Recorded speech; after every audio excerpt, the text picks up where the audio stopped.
Hi, I'm Seamless, and this is the 41st 75K tutorial. This one was requested by IAmNesium. I guess Nesium. It is a sound from an artist named Hyroglifics. And it's this sound.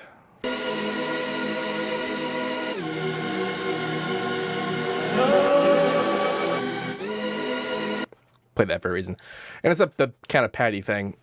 And the pad thing is one thing, but kind of its performance is also kind of a bit interesting. When I look at this kind of spectral view, I'm looking for stuff like this. Although, like, when this particular aspect, you can hear quite clearly the result. But when you look at it and you can see these kinds of things, you can infer a number of helpful stuff from the sound. And just to note, my version is this.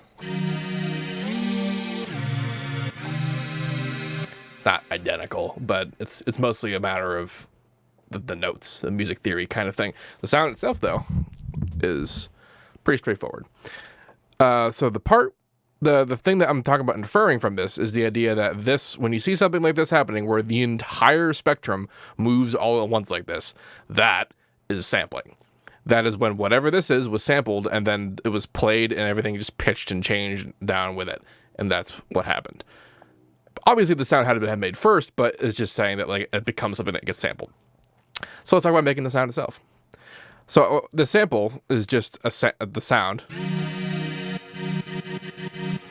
And that sound I record into Edison. And that sound is this. This is actually two different citruses. I could have probably done this in one citrus, but that just seemed like a lot of work for no reason. There's two parts. There's the kind of this low chord bit and this higher bit. The low chord bit is pretty simple. It's this kind of seven chord concoction where we're just putting sevens and threes into things, and it makes it feel that kind of jazzy that was exemplified by the original sound. In here, this is something that I actually figured out how to do in Harmor a long time ago, and I did it by low passing until there were only 4 harmonics active, and then just using unison and then playing chords. And then so I had tried to do the same idea where I just like low pass the saw, but I realized that's just too much work. So let's just go into the oscillator tab of an operator with a sine wave and just engage the 4 harmonics. The 4th one is barely on at all. It's more or less just the 3 harmonics. And then with unison, whole bunch of unison, it gets us that warbly sound. Without it, it just sounds like that. And then with unison, how fast it does that is a product of how much pitch difference there is.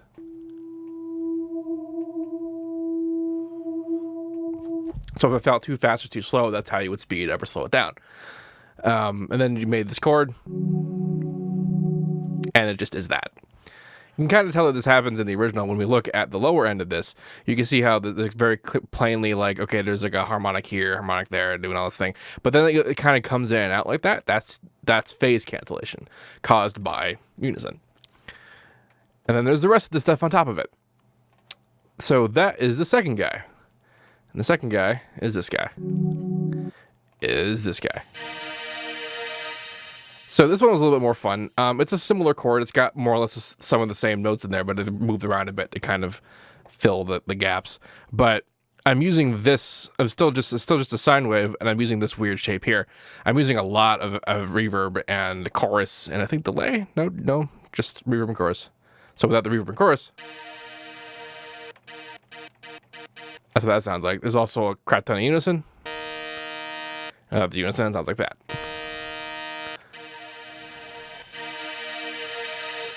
Now, as far as this business I'm done with the harmonics here, this wasn't entirely random, but it wasn't entirely purposeful either. The way something like this works, let's just kind of do this with another one, is I first was thinking, okay, I wanted just a couple extra harmonics. And you can kind of hear whenever you add one, like a single frequency in there, that you get a more kind of crystalline sound, embellished kind of thing. But then if you add a whole bunch in one area, you get more of a kind of a static feel.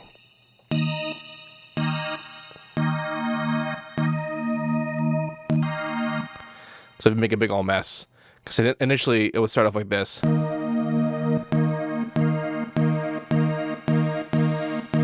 See that the higher the harmonics you make, the more higher frequency the kind of the pad feel becomes.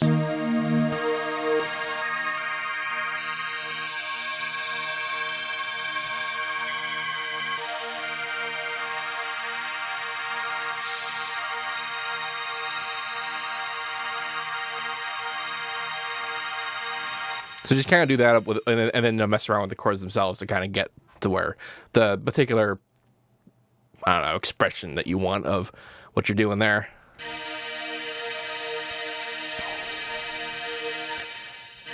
And you get that. And you play them both together.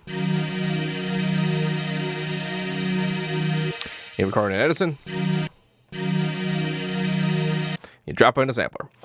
So in the sampler, there's a couple of things you want to do. I mean, this is a sampler. Just do it in a sampler. This is like the most or just general thing you could be doing with something. But the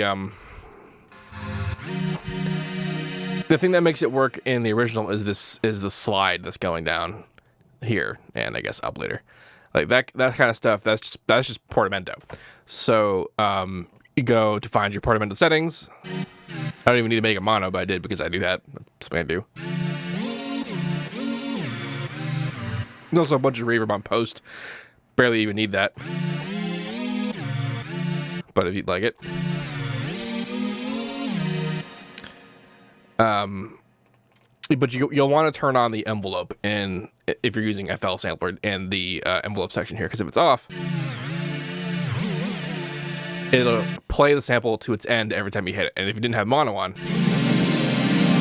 that would happen. So if you want to actually play it like a single note, you have to turn the envelope on, and then it'll turn on and off when you actually hit the note.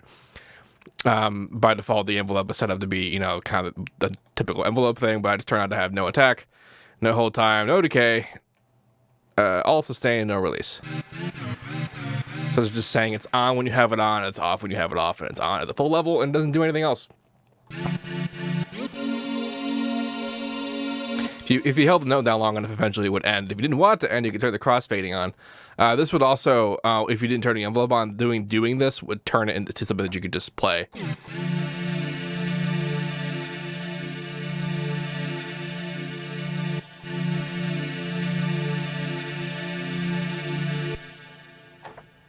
But that's a handy dandy trick. The whole thing, though, is they'll basically just make a pad and then record it and then change the pitch of the recording. There are probably things that we could have done to make this still behave like this in the original patch, but a lot of how the texture of this feels has to do with the reverb on the sound, and then this kind of strangeness that we're seeing here is all that texture created by the reverb moving all together with the frequencies in the actual sound itself, which is why we know that it was sampled after the fact. But yeah, this was a good break for me from sort of bassy sounds. Although I've done some pretty not bassy stuff in the 75K so far. Yeah, I'll put up this FLP in the description that you can download. If you have any questions about this, please let me know. If you would like to make a request for yourself, please do so in the Reddit thread linked in the description of this video. Don't forget to like, comment, subscribe, and all the good stuff. And as usual, have a nice day.